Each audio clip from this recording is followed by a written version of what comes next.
الحمد لله نحمده ونستعينه ونستغفره ونؤمن به ونتوكل عليه ونعوذ بالله من شرور أنفسنا ومن سيئات أعمالنا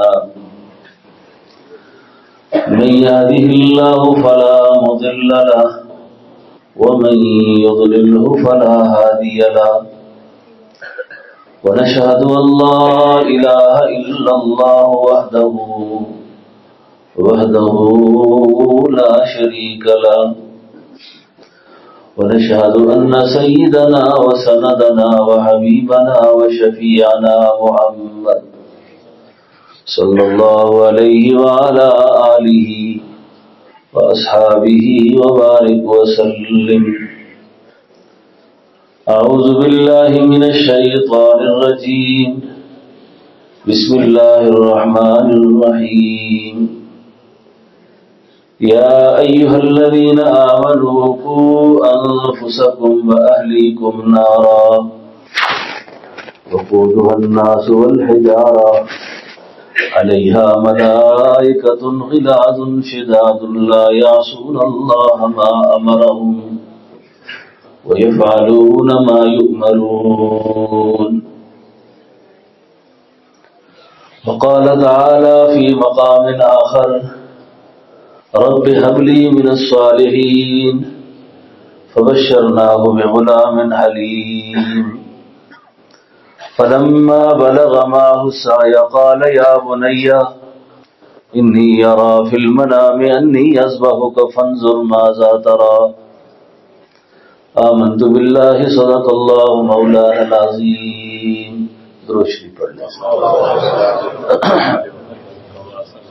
اللهم صل على روح محمد في الأرواح اللهم صل على جسد محمد في الأجساد اللهم صل على قبر محمد في القبور. سب سے پہلے آپ حضرات سے وقت کے اختصار، وقت کم ہے، بہت ضروری باتیں عرض کروں گا. کوشش کروں گا کہ ایسی بات اللہ میری زبان سے نہ کہلوائے جو زائد ہو، کیونکہ زائد بات کرنا یہ بھی قیامت والے دن مواخذہ ہے اس بات کا کہ ضرورت سے کیوں زیادہ بولے تھے. کئی دفعہ مجمع میں نا لوگ سننا چاہتے ہیں کہ کوئی ادھر ادھر کی بات ہو، تو مسجد کے ماحول میں کوئی ایسی بات نہیں ہونی چاہیے جس سے مسجد کا تقدس پامال ہو. دو باتیں پہلے عرض کرتا ہوں، ایک درود کے حوالے سے کروں گا اور ایک استغفار کے حوالے سے. پہلی بات یہ عرض کروں گا کہ یہ جتنے لوگ ہم سب بیٹھے ہیں نا، آپ میں کوئی ایسا آدمی ہے جو پریشان نہ ہو؟ کوئی آدمی ہم میں سے ایسا نہیں ہے جو پریشان نہ ہو. ہر آدمی اپنے اپنے غموں میں پھنسا ہوا ہے. اب میرے اوپر جو قرض ہے، مرض ہے، حالات آئے ہوئے ہیں، ان کا تعلق دو طرح کی اللہ کی طرف سے آنے والے حالات کے ساتھ ہے. ایک کو آزمائش کہتے ہیں اور ایک کو عذاب کہتے ہیں. اب سوال یہ پیدا ہوتا ہے، میرے گھر میں جو جھگڑا ہے، میری طبیعت میں جو بے چینی ہے، بات بات پہ غصہ ہے، جھگڑا ہے، لڑائیاں ہیں، بچے میرے نافرمان ہیں، بات نہیں سنتے، ان ساری باتوں کا تعلق اللہ کے عذاب کے ساتھ ہے یا اللہ کی طرف سے آنے والی آزمائش کے ساتھ ہے؟ حالات دو طرح کے ہیں بس، یا آزمائش ہے یا عذاب ہے.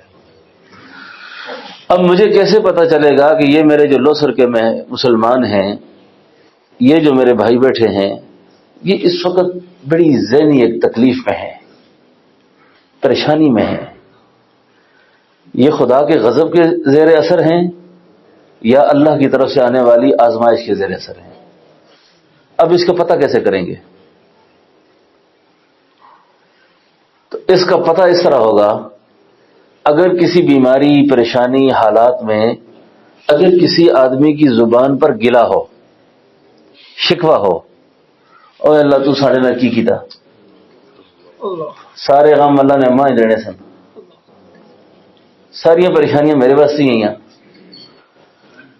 آپ سمجھ جائیں اس طرح کے الفاظ جو شخص کی زبان سے نکلتے ہیں تو یہ آدمی اللہ کے عذاب کے ذریعے اثر ہے۔ فوت، موت، حالات، غیر اختیاری امور متوجہ ہو جاتے ہیں، اس میں ہماری عورتیں دوپٹے گلوں میں ڈال دیتی ہیں۔ حدیث میں آتا ہے نا کہ جب شخص مر جائے نا اس کی تدفین جلدی کرو، اور دوسرا یہ ہے کہ اس پر واویلا نہ کرو، چیخو اور چلاؤ نہیں، رو نہیں، میت کو عذاب ہوتا ہے۔ محدثین نے لکھا ہے میت کا کیا قصور ہے؟ اس حدیث کے تحت لکھا ہے کہ میت کا کیا قصور ہے، چیخے وہ اور عذاب اس کو ہو۔ میں اس کو عذاب اس بات کا ہے کہ اس نے ان کو اس بات کی وصیت کیوں نہیں کی تھی کہ میرے مرنے کے بعد واویلا نہیں کرنا، شکایت نہیں کرنی اللہ سے، چیخنا اور چلانا نہیں ہے، کیونکہ اسلام اس بات کی اجازت نہیں دیتا۔ اب آزمائش اور عذاب کا جو فرق عرض کر دیا، آزمائش کی علامت یہ ہے کہ بندہ اللہ پر شکوہ نہیں کرتا۔ گلا خواجہ غلام فرید کوٹ مٹھن شریف بہت بڑے اللہ والے گزرے ہیں، کسی نے ان سے پوچھا حضرت کیا حال ہے آپ کے؟ بیمار تھے، فرمایا او میرے دکھ وچ راضی، او میرے دکھ وچ راضی میں سکھ نو چلے لاواں۔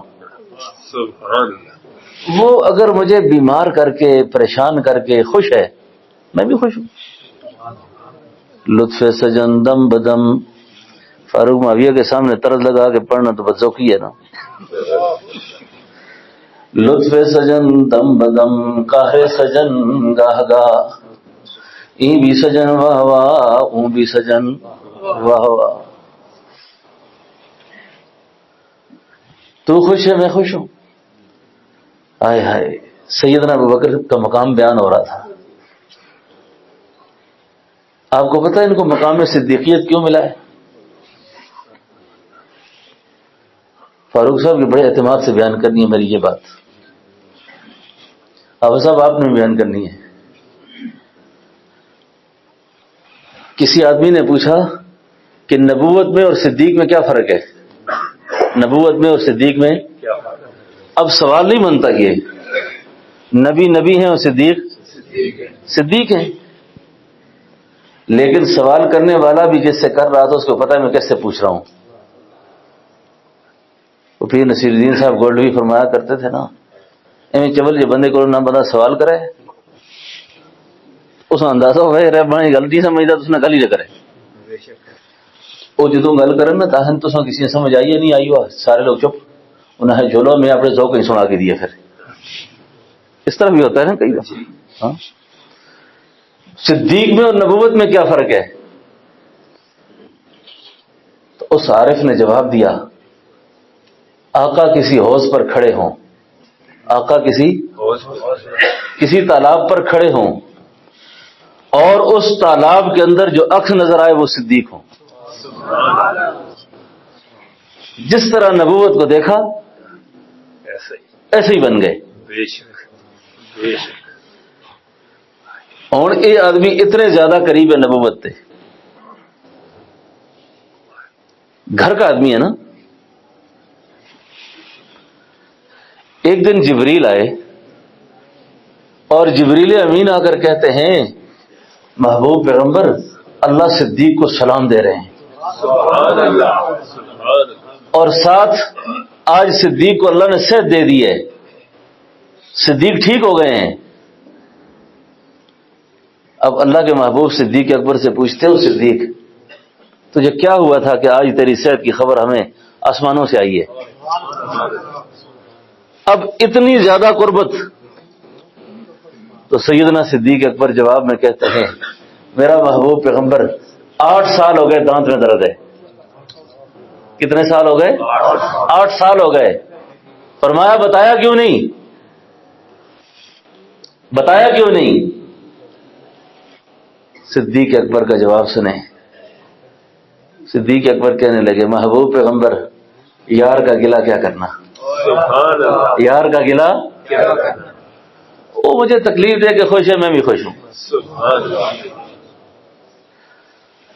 اب زبان پر گلہ آئے، شکوہ آئے، اعتراض پیدا ہو اللہ کی ذات پر، سمجھ جائیں کہ یہ آدمی اللہ کے عذاب کے زیر اثر ہے،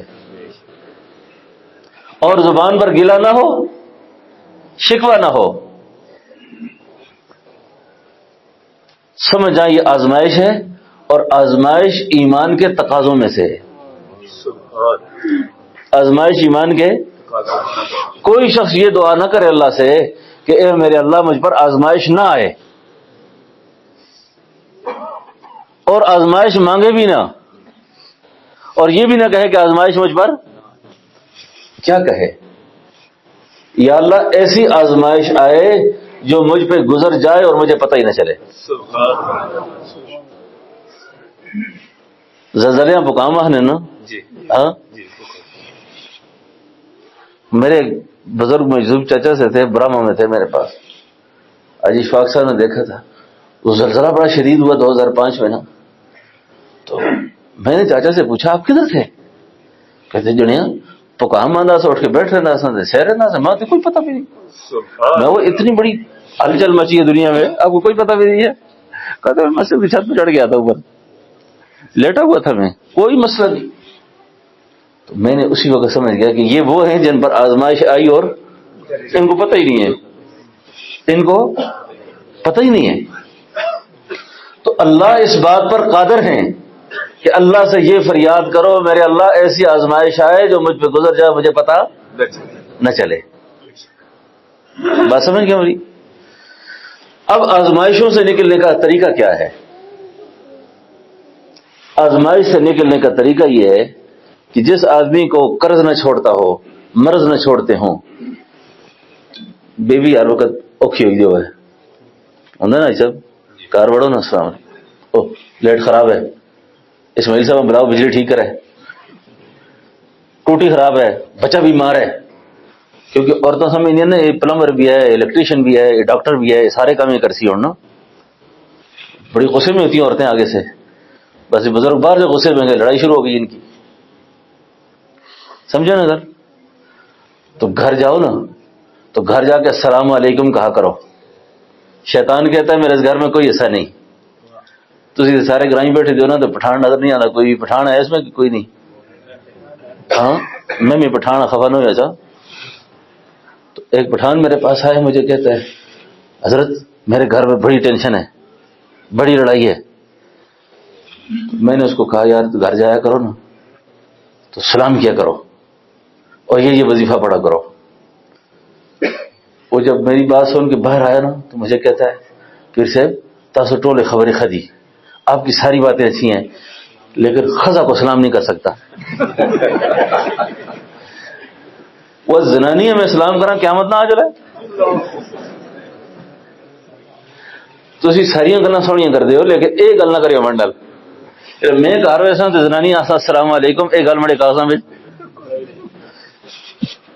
بات سمجھ گئے میری؟ آزمائشیں، آزمائش سے نکلنے کا راستہ ہے درود شریف کا اہتمام۔ آپ یقین کرو یہ جتنے تعویذ گنڈوں کے چکر چل رہے ہیں نا آج کل، جتنے چلتے ہیں، بہت کم لوگ ایسے ہیں جن کو یہ پریشانی ہوگی کہ یہ اللہ کا بندہ پریشان آیا ہے، اس کو میں کوئی صحیح چیز لکھ کر دے دوں۔ میرا نظریہ یہ ہے کہ کوئی کسی کے پاس جائے نا، اگر وہ اس میں ایمان کی اتنی رتی بھی ہے نا، وہ یہ سمجھے کہ یہ جو پریشان ہو کے میرے پاس آیا ہے نا، اگر اس کی جگہ میں ہوتا تو میں اپنے لیے کتنا سہولت چاہتا، تو کسی کے ساتھ گپ نہیں لگانی چاہیے۔ اچھا لیکن کریں کیا؟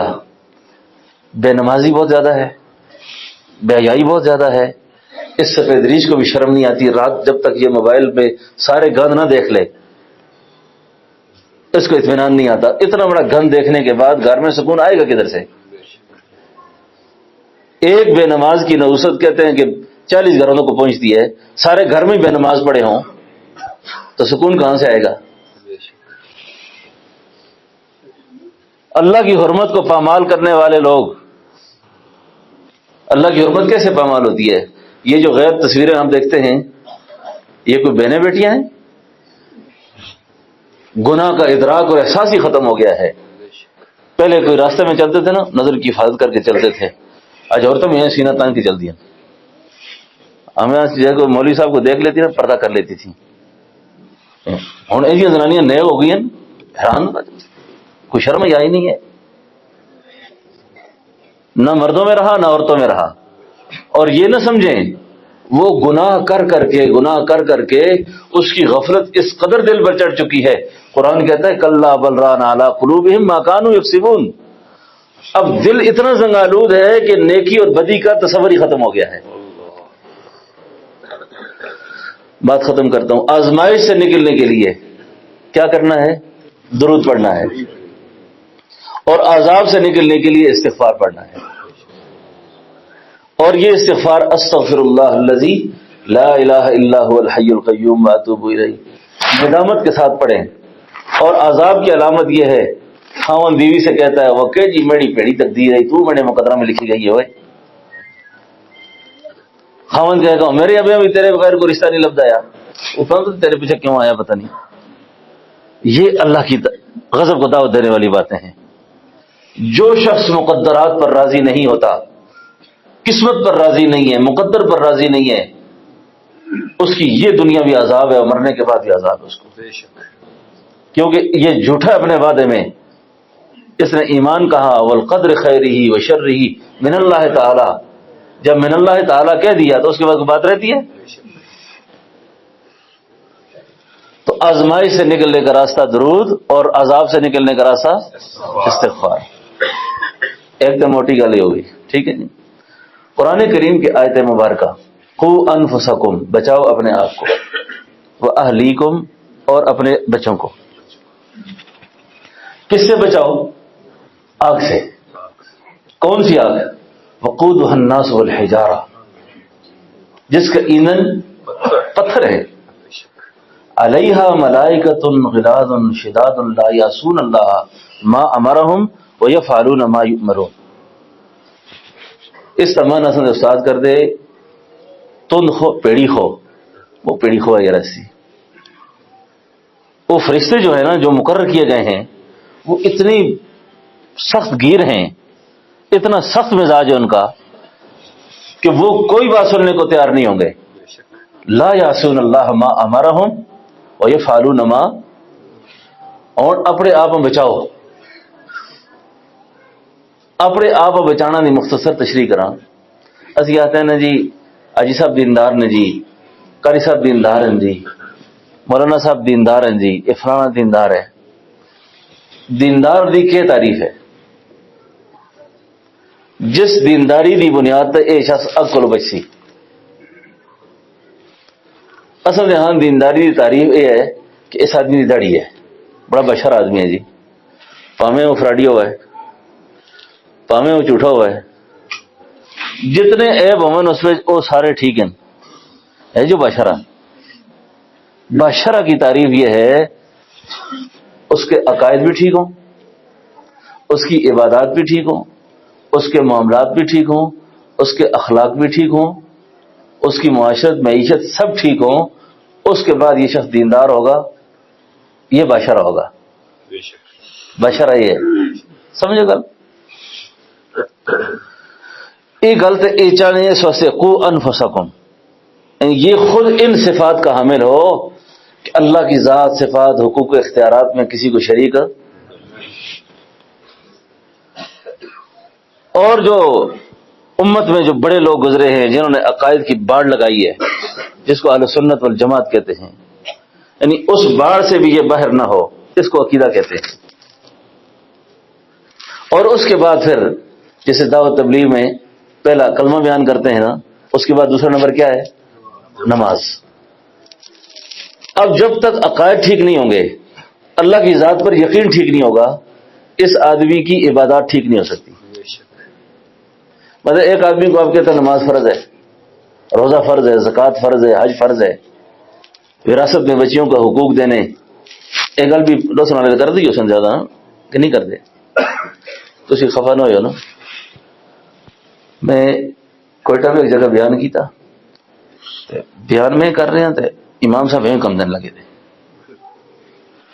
بیان میں کرنا گمدا تو کیوں ہے؟ اس کا حضرت آپ محسوس نہ کریں، خیر ہے اس جی جڑی گلاں تو بیان کی ساڑیاں مڑی مقتدیاں میں اج مڑی خیر نہیں کر رہے،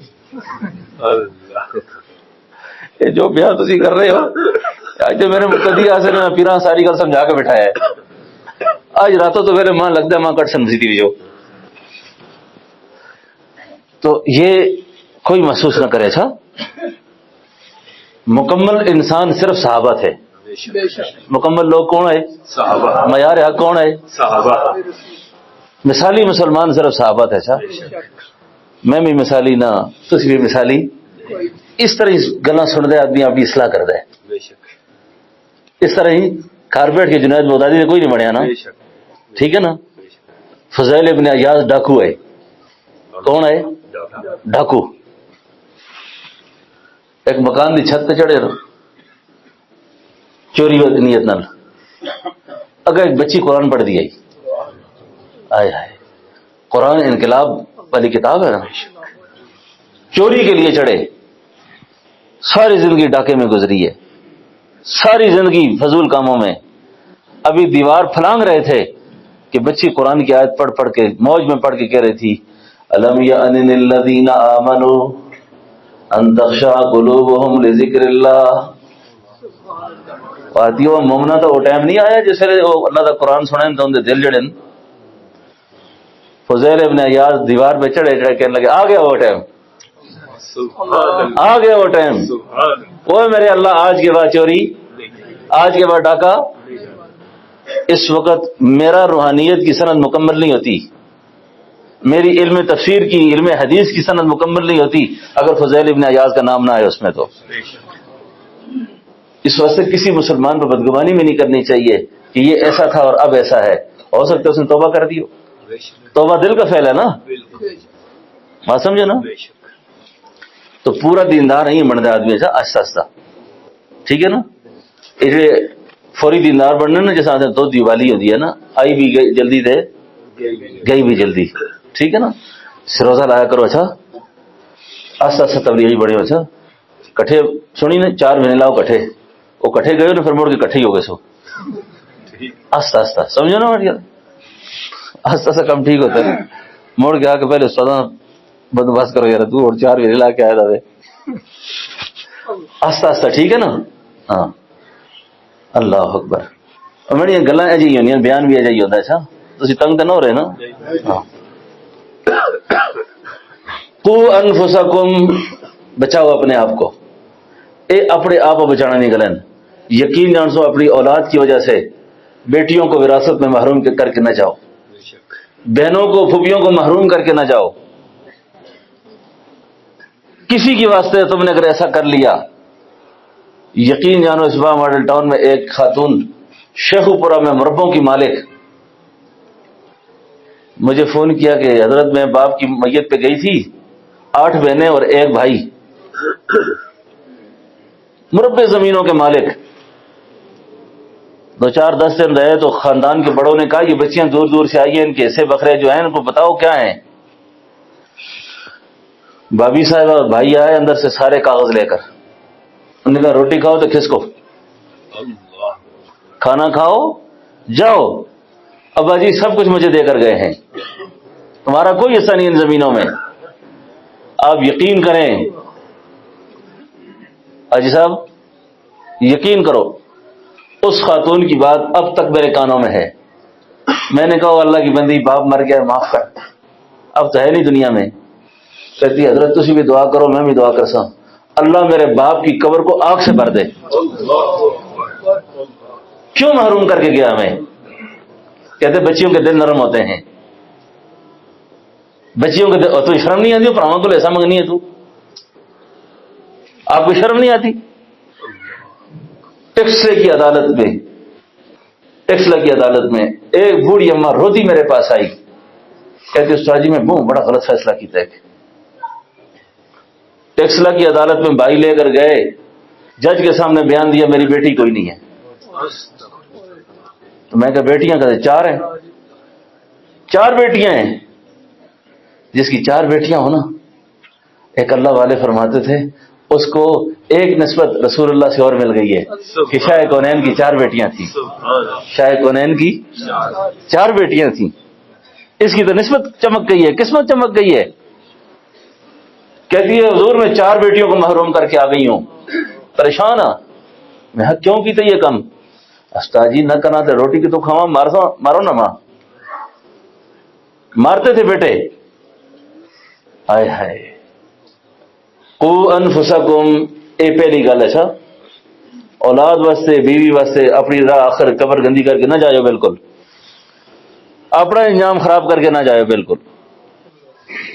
قو انفسکم، بچاؤ اپنے آپ کو، واہلیکم، اور بچیاں دا رحم کرو۔ پھر بچیاں دا رحم کیا پتہ ہے؟ یقین جان سو اسلام انگریزی نظام تعلیم نہ مخالف ہو، نہ سائنسدان بننا نہ مخالف، نہ ڈاکٹر، نہ انجینئر، نہ پروفیسر، ٹھیک ہے نا؟ جو مرضی اپنی اولاد میں پڑھاؤ، لیکن پہلے مسلمان پڑھاؤ۔ بے شک باپ کے جنازے کا سب سے بڑا حق بیٹے کا ہے، بیٹا جنازہ پڑھائے۔ اب یقین کرو اولاد کو انگریزی میں اتنا کچھ پڑھا دیا، افسوس کی بات یہ ہے کہ باپ کا جنازہ ہے اور بیٹے کو جنازے کی دعائیں نہیں آ رہی۔ مولوی قاری عالم بنانا فرض نہیں ہے، لیکن اتنا دین اس کو آنا چاہیے کہ وہ حلال حرام کو پہچان سکے، جھوٹ سچ کی تمیز کر سکے۔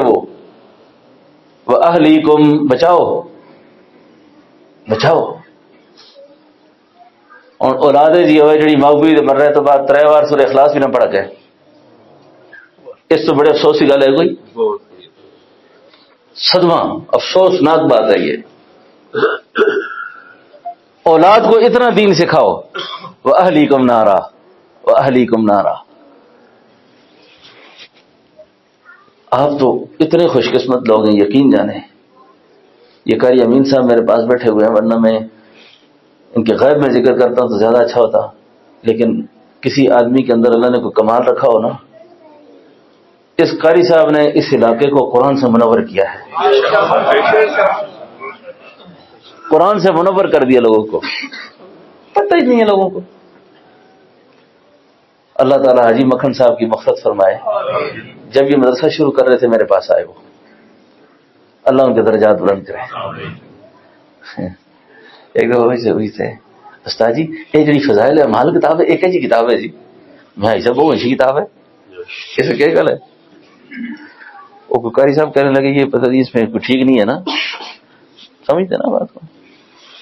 تو میں نے کہا نا جی حاجی صاحب بالکل ٹھیک ہے، ڈٹ کے رہی ہو، یہ تو کتاب ساری دنیا میں سارے علماء پڑھتے ہیں تو ان کے نزدیک ٹھیک ہے، تو لو سر میں کیوں خراب ہو گئی ہے یہ؟ میں کہ پڑھیا کرو۔ کہا جی مدرسہ شروع کر رہا ہوں، میں کہ قاری امین صاحب سے ملیں جا کر، ان سے استاد لیں جا کر، ان کی سرپرستی میں مدرسہ دیں۔ یہ جو بچے پڑھ رہے ہیں نا آج، یقین کرو اتنے اچھے استاد اور اتنا اچھا ماحول ہمارے پاس اس ماحول علاقے میں ہے نا جی، یہ کہیں بھی نہیں ہے۔ سارا پاکستان میں پھرتا ہوں، ساری دنیا دیکھی ہے، جتنا اللہ نے ماحول دین کا یہ ہمارے دائیں بائیں بنا دیا نا جی، یہ ہماری بدقسمتی ہے کہ ہم اپنے بچوں کو صحیح قرآن نہیں پڑھا رہے۔ وَأَهْلِكُمْ نَارًا، بچاؤ اپنی اولاد کو، انہیں قرآن سکھاؤ، دین سکھاؤ۔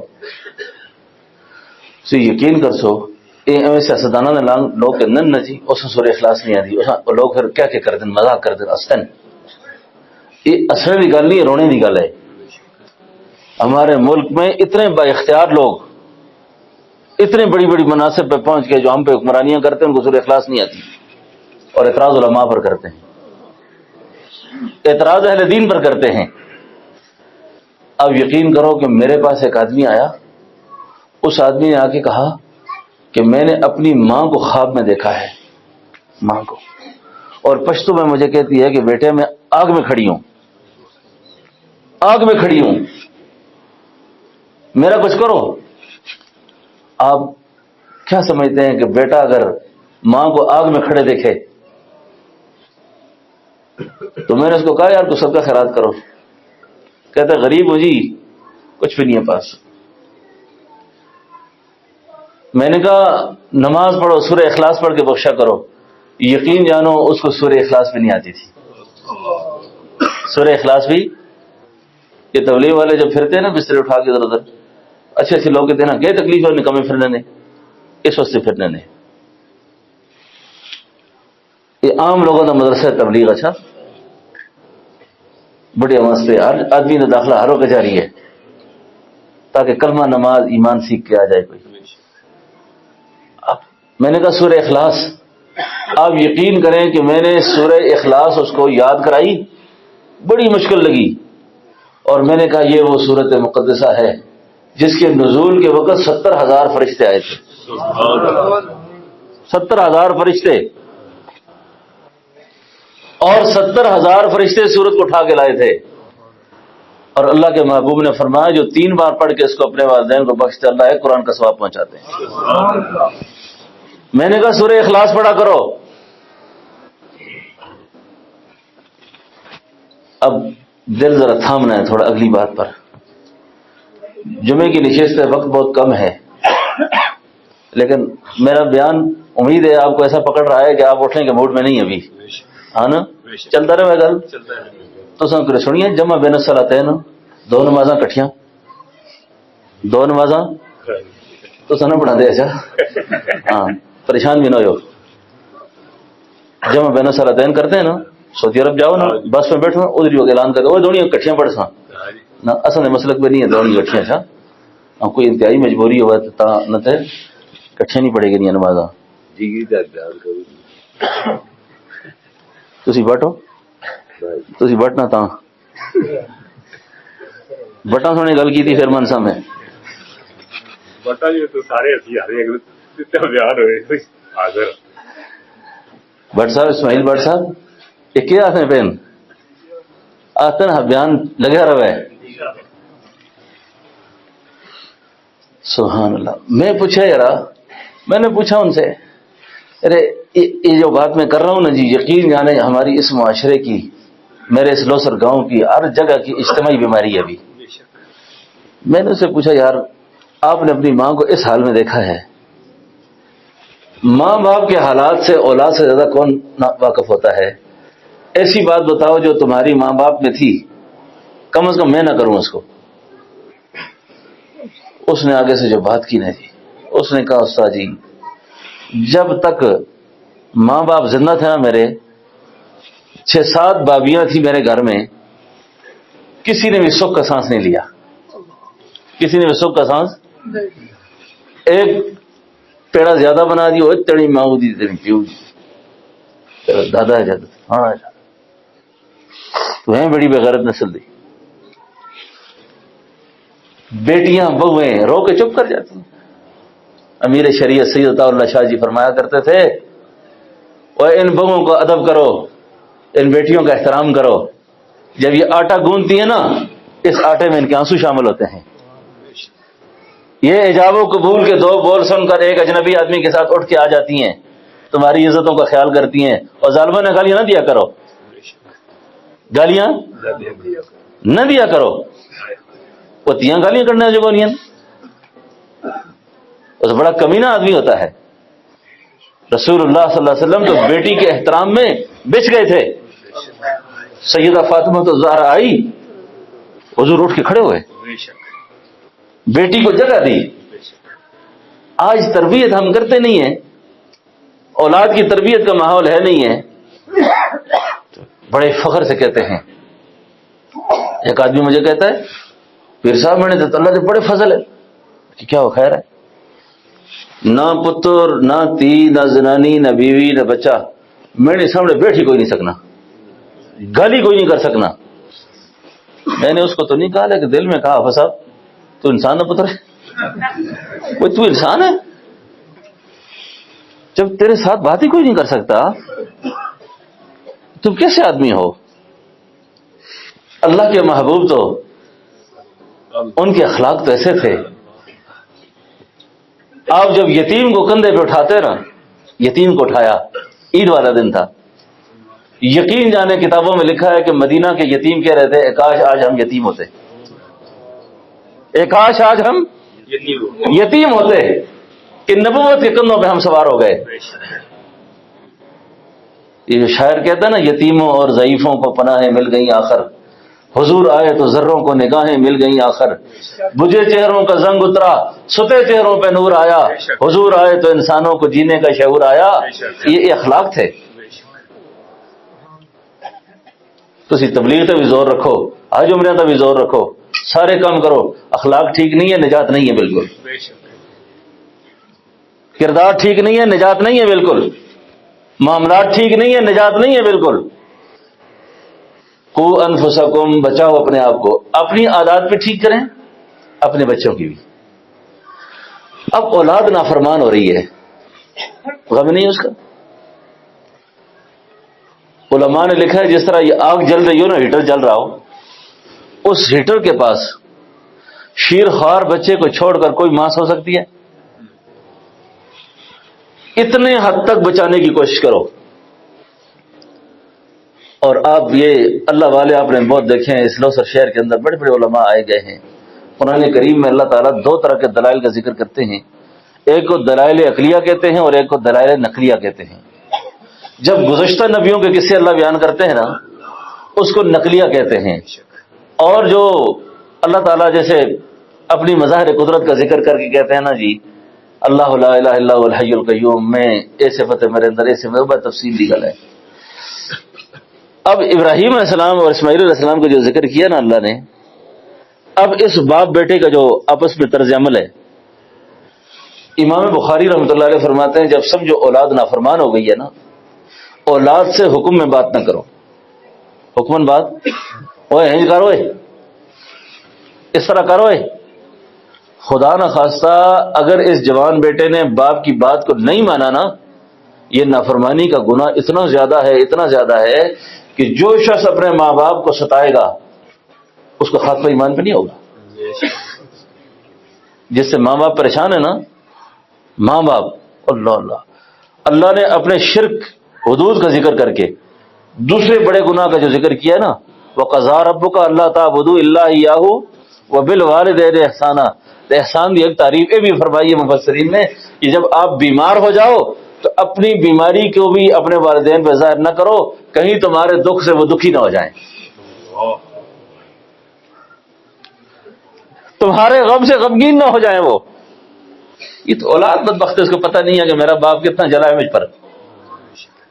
ہوں متبر ہو گیا تو وہ ابا تو میں نے ایسے کیا کیتا ہوا، ابا میرے ایسے کیا کیتا ہوا، میں کیا کر سکتا ہوں؟ یہی کچھ کر سکتا تھا جو تمہارے لیے کیا ہے.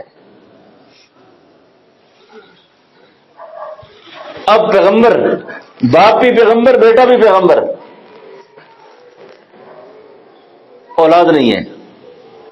نرینہ اولاد کی اثر نبیوں کو بھی رہی ہے. بیٹوں کی محبت. اور اللہ رب العالمین ایسی ذات ہے نا جو سبب کی محتاج نہیں ہے. سبب کی اصل یہاں ہے کہ جب ہونے بندہ بڑھا ہو گیا، اس کی اولاد اور زکریا علیہ السلام بظاہر تو کوئی چانس نہیں نا، بیوی بوڑھی اور خود بھی. دعا کا سہارا کبھی بھی نہیں چھوڑنا چاہیے. دعا کا سہارا.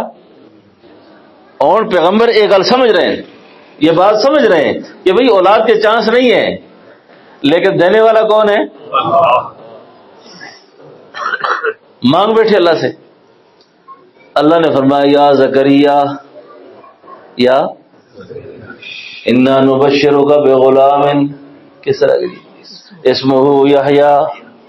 ہمارے حضرت اس کا معنی کرتے تھے او زکریا پتر دے سائیں نا آپ رکھ سائیں، پتر دے سائیں. اور صاحب کیسا معنی یہ؟ آپ سے کو پوچھے اس پیغمبر کا نام بتاؤ جس پیغمبر کا نام رکھ کر اللہ نے بھیجا، یحییٰ. اللہ ہے پتر دے سائیں نا. یہ واحد پیغمبر ہیں جن کو اللہ نے نام رکھ کر بھیجا ہے. اب اسباب حالات نہیں، لیکن دیا اللہ نے بیٹا. اب حضرت ابراہیم علیہ السلام، آپ کی بیوی اما سارا، اولاد نہیں. اللہ کا پیغمبر کہہ رہا ہے رب حبلی من الصالحین، رب حبلی من الصالحین. دعا منگ کے ایک دن جواب آتا ہے فبشرناہ بغلام حلیم، مبارک ہو، خوشخبری ہو میرا پیغمبر، میں نے تجھے بردبار بیٹا عطا کر دیا۔ سوال پیدا ہوتا ہے مانگا تو نیک تھا، لیکن جواب آیا میں نے بردبار تجھے دے دیا۔ کیوں؟ کل جن راہوں سے حضرت اسماعیل کو گزرنا تھا ان راہوں سے گزرنے کے لیے صرف نیک ہونا ہی ضروری نہیں تھا، بردبار ہونا بھی ضروری تھا۔ اور رب هب لی من الصالحین فبشرناہ بغلام حلیم، بیٹا عطا ہو گیا۔ یہ بیٹا تھا اماں ہاجرہ سے۔ اماں ہاجرہ جو تھی یہ فرعون مصر کی بیٹی تھی۔ بیٹا دے دیا اللہ نے۔ اب پیغمبر پر آزمائش، فرمایا اب اس کو وادی غیر ذی زرع میں پہنچاؤ، تفصیل میں نہیں جاتا، پہنچا دیا۔ آج تبلیغ چلا 4 مہینے کی ہے نا، اللہ کا پیغمبر 12 سال بعد واپس آئے۔ 12 سال۔ اوہو یا اللہ، اس بچے کو، اس بیوی کو کس کے سہارے چھوڑ کے جا رہا ہوں؟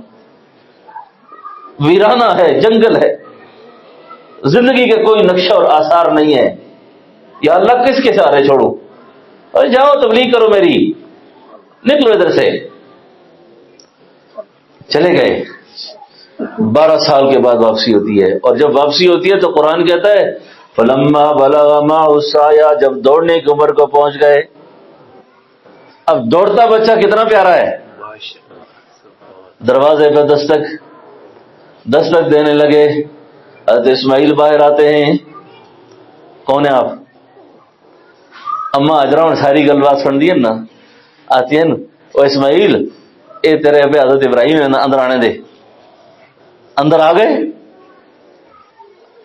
12 سال کی کارگزاری سنائی، آپ کے جانے کے بعد کیا کیا غم دیکھے، کتنی پریشانیاں دیکھی، کیا کیا حالات آئے۔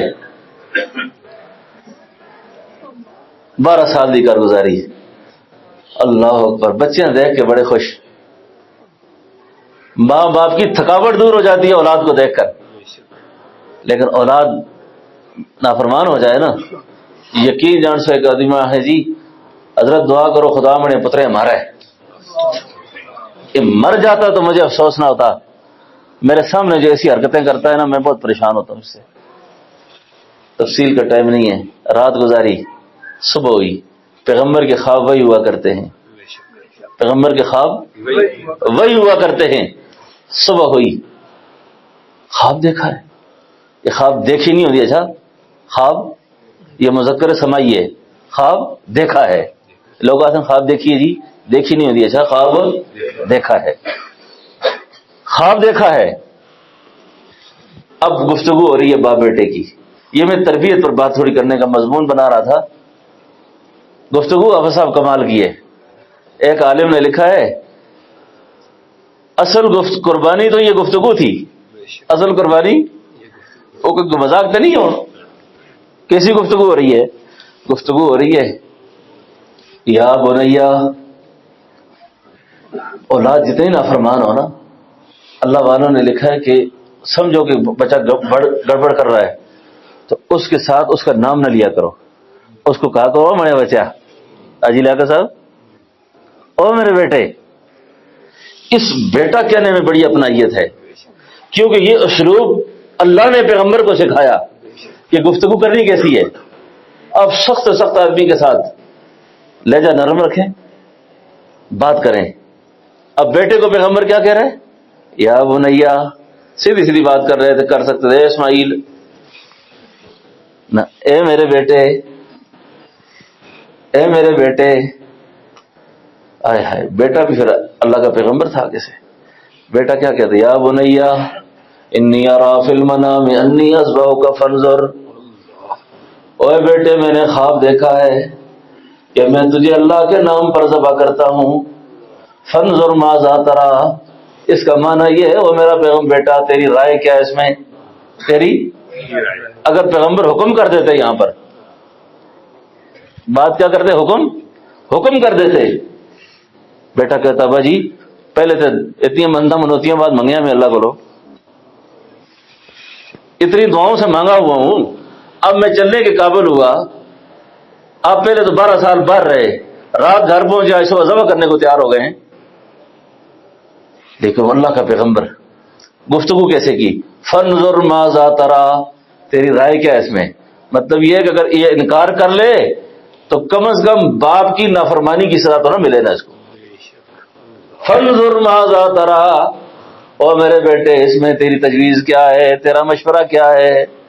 تو ایسی اولاد سے مشورے کے روپ میں بات کرے، حکمن بات نہ کرے، حکمن بات نہ کرے. آگے سے بیٹے نے کیا کہا، یا اباتے، اے میرے ابا جی، آپ کو جو امر ملا ہے آپ اس کو تعمیل کریں، انشاءاللہ ہو، اگر اللہ نے چاہا تو مجھے آپ صبر کرنے والوں میں پائیں گے. سارے غرور اور تکبر کا جنازہ نکل گیا. یعنی ہے تجھ کو میں نہیں کر دے سا، میں کیا کر سا، ایک گل میرے کلے نال پیش نہیں آئی. میرے سے پہلے بھی لوگوں کے ساتھ ایسے حالات آئے، جس طرح انہوں نے صبر کیا انشاءاللہ میں بھی. یا بات فالما تو مر ستجدنی انشاءاللہ من الصابرین. اسے تو گل مک گئی، پہ پتہ دونوں راضی ہو گئے. فلما اسلم وتلہ للجبین، ذبح کرنے کا وقت آیا تو بیٹا باپ سے کہنے لگا، او میرے ابا جی آپ جب مجھے ذبح کریں گے تو ذبح کرتے وقت آپ جو چھری چلائیں گے وہ چھری آپ سیدھی چلائیں گے تو مجھے آپ ایسا کریں چت لٹا دیں، پشت کے بل لٹائیں، ماتھے کے بل لٹائیں، تاکہ آپ مجھے نہ دیکھ سکیں میں آپ کو نہ دیکھ سکوں. جب آپ چھری پھیریں تو کہیں آپ پر پدری محبت غالب نہ آ جائے اور آپ چھری پھینک دیں. قرآن اس کو کہتا ہے فلما اسلم وتلہ للجبین، بس پچھاڑا ماتھے کے بل چھری پھیرنے لگے. قرآن کہتا ہے وَنَادَيْنَاهُ يَا إِبْرَاهِيمُ، پکارا ہم نے کہا اے ابراہیم قد صدقت الرؤیا انا كذلك نجزي المحسنین. آپ تو اپنا خواب سچا کر گئے، آپ تو اپنا خواب سچا کر گئے. اتنی ساریاں کسی تو بعد آخر میں اللہ نے فرمایا سلام علی ابراہیم. اتنی بڑی پٹھی تو گزارنا تو بعد آخر فرماؤ ابراہیم تو سلام ہوگا. وآخر دعوانا الحمدللہ رب العالمین. زندگی باقی، ملاقات باقی، زندگی رہی ہے پھر اتھو اگا گل کرسا انشاءاللہ.